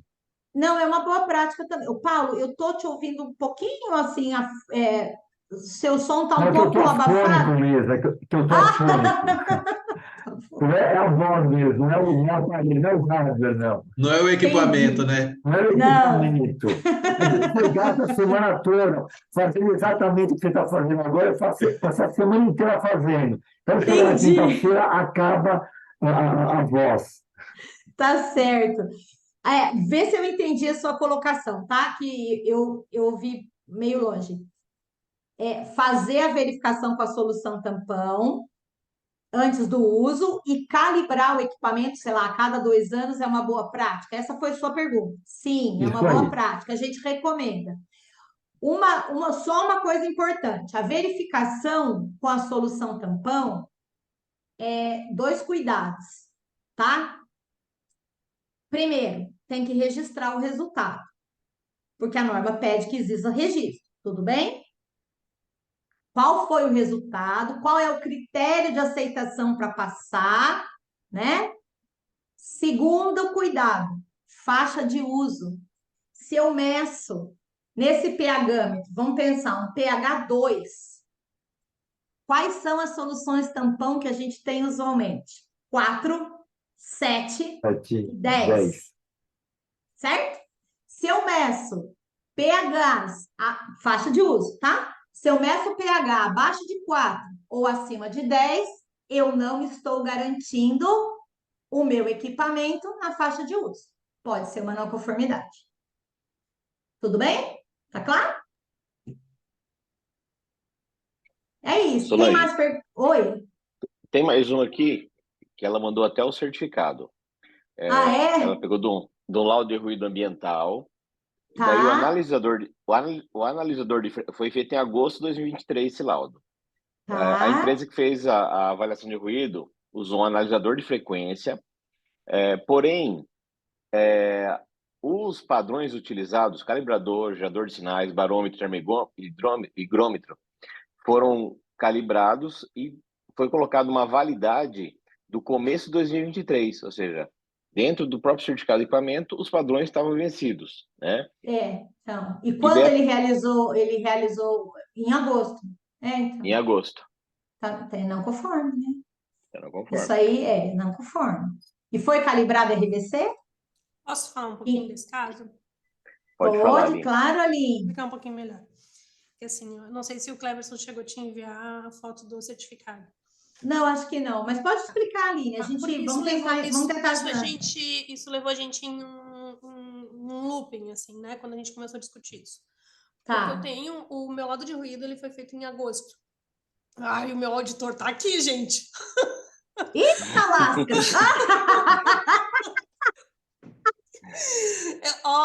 Fecha o ouvido aí, Fábio. É o Fábio. Fecha aí, Fábio. Fecha o Fábio. Ele já vai chegar com o relatório pronto nessa parte, Aline, pronto. Tá, então vamos lá. O meu laudo de ruído, então, ele foi feito em agosto. No certificado, ele tem lá, eu vou abrir aqui para eu ler direitinho a data. No meu certificado, ele tem lá dizendo assim, dados do instrumento calibrado. E a data, né, a data aqui, a data de emissão é 10 de outubro de 22. No entanto, ele utiliza alguns padrões.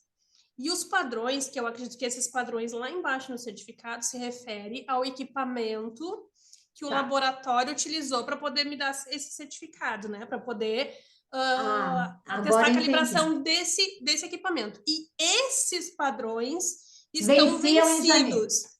Isso. Tá, calma. Então, vamos lá, entendi. Mas qual é a linha de raciocínio, né? Se eu me basear nos padrões, tipo, o padrão estava vencido em fevereiro, tudo bem. Mas o meu certificado, ele aferiu o equipamento dele antes disso. Com o padrão válido. Beleza, então vamos lá, Aline, vamos separar, vamos comer o boi pifes. Por favor. Primeira situação. O equipamento que ele utilizou para fazer as medições, para emitir o seu laudo, foi calibrado em 10/22. Tudo bem? É isso, certo? O padrão que ele usou para calibrar este equipamento estava válido a calibração dele em 10/22, porque ele venceu em 1/23. Tudo bem? Não temos uma não conformidade aí. Quando o padrão foi usado para calibrar seu equipamento, a calibração dele estava válida. Agora é a segunda pergunta. Qual é esse equipamento que foi calibrado? Fala o nome dele para mim.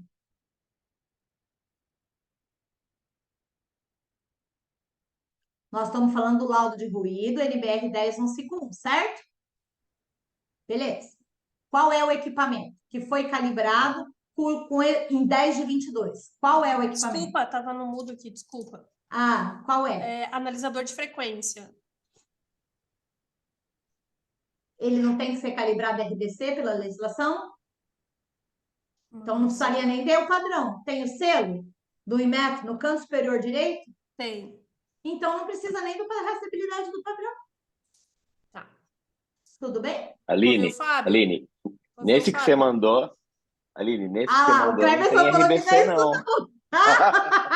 Não tem mesmo, Cleverson, é isso que eu ia falar. Não tem, não. Não tem, não. Porque quando não conformidade apontada. Não conformidade eu vou mandar apontada, outra foto pro Cleverson aqui, eu vou mandar a será foto que ela não mandou? Será que ela não mandou para o Cleverson o certificado do padrão? Porque o que importa para a gente é o certificado do instrumento que foi utilizado. É o certificado que foi feito, que a calibração em 10/22.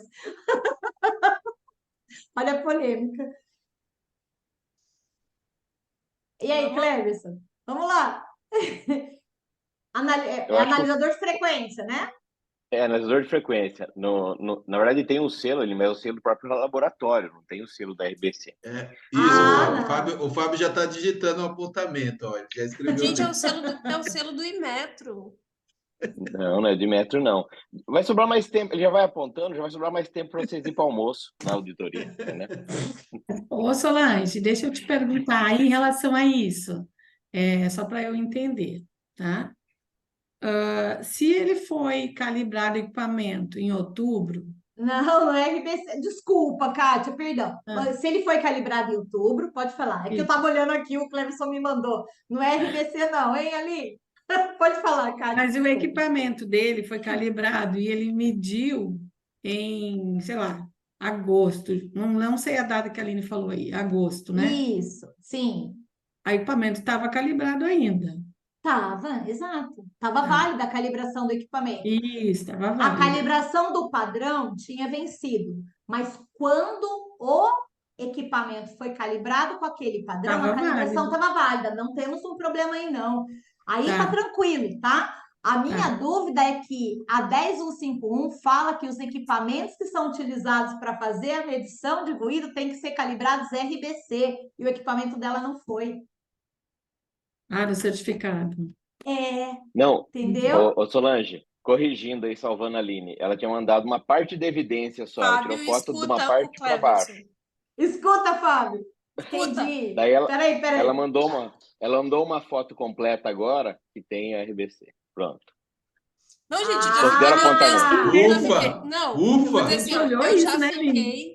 eu fiquei assim, todos os meus equipamentos, eu confio nesse selo? Isso aqui é selo do Inmetro? Não.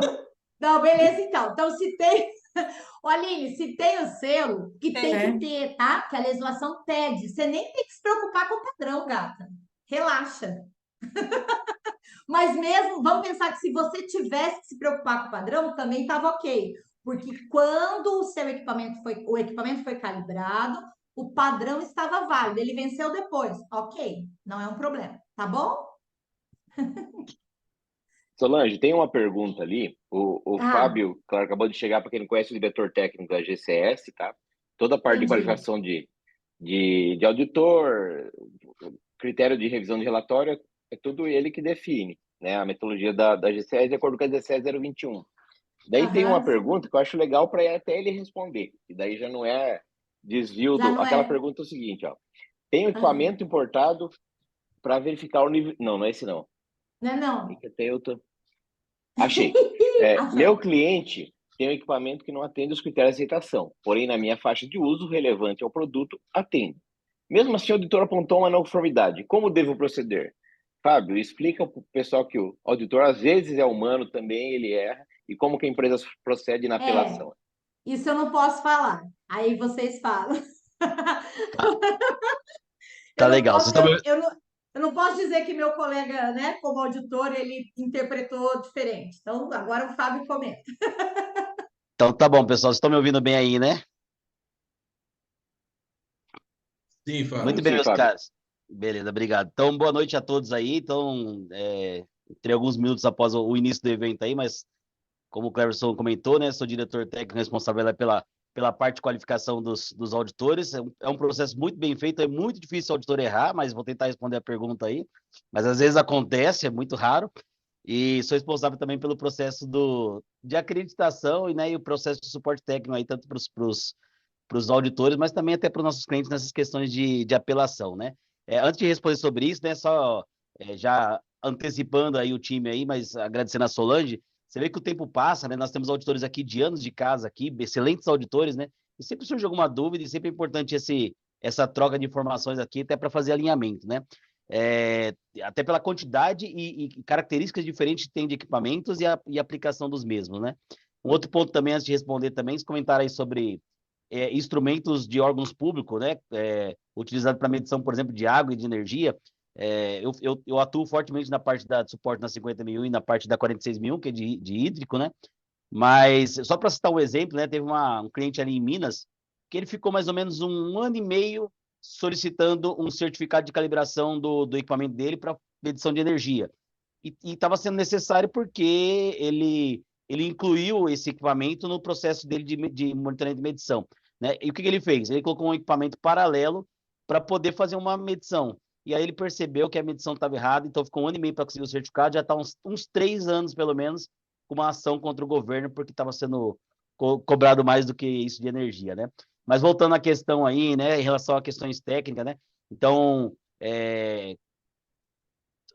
o auditor, a gente costuma falar que ele não é o dono da razão, mas a gente sempre fala para os nossos auditores, olha, quando você for dar uma conformidade, justifica muito tecnicamente por que você está dando esse apontamento, seja na legislação, seja no documento do cliente, seja na normativa, né? Mas caso tenha uma situação dessa que não teve um alinhamento, mesmo após inúmeras discussões ali saudáveis, mas discussões ao longo do processo de auditoria, né? O processo de apelação é bem tranquilo, na verdade, né? Cai para a minha área, a apelação ela pode ser feita de forma presencial ou por e-mail, fazendo contato com a GCS, informando o parecer de vocês, a justificativa, e aí uma equipe técnica independente, independente mesmo, tá? A gente tem um comitê aqui que tem representante da comunidade, representante do cliente, representante do acreditador, representante de fornecedor, e tem representante, claro, da certificadora também, né? Então é um comitê mesmo que se reúne para poder avaliar aquele apelo do cliente, né?